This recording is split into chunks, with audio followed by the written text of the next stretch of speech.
Hey guys, just wanted to do a quick video on this universal speedometer that I picked up on eBay. Considering the last one I did was a pretty big hit, I figured I'd do some other speedometers as well. I'm going to be doing maybe 2 or 3 more. But I picked this one up for about 20-30 bucks. Not a bad speedometer for the money. The only issue that I have with it is the fact that it's rated at like a 16-inch wheel. And I'm running a 19-inch wheel with a massive tire in the front, so I'm sure that's going to be off by a little bit, but it doesn't really bother me that much, considering I just really got it for the dummy lights. So I'll kind of do a little bit of run through. Has the neutral light, it has the high beam light, turn signal light, and then there's also a gas light as well. Pretty much that works off of resistance. Now if it's grounded out completely, it'll turn on. I'll show you real quick.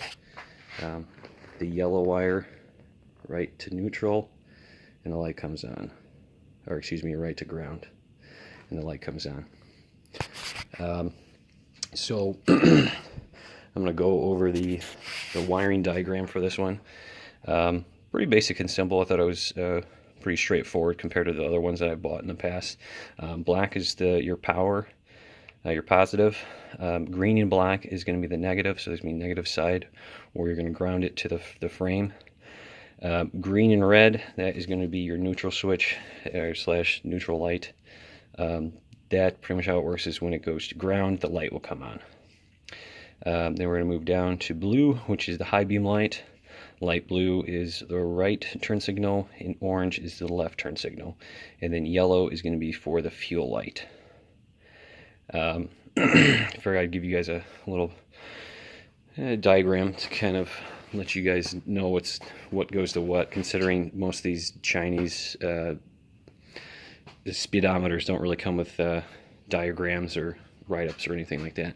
Also, you're going to have these 2 wires right here, or this little, get this to focus a little better. You're going to have these 2 little plugs right here, and pretty much how this works is when they're unplugged, you are in kilometers, and then when you plug them together, it's going to switch over to miles per hour. So I'm going to turn the speedometer off, turn it back on again, and let's see if we can get the glare to go away. As you can see, it's miles per hour. I don't know how to change that over. It doesn't say anywhere how to. I'm just not that big of a deal for me, to be completely honest. But yeah, I gotta say, for the money, it's a pretty solid speedometer.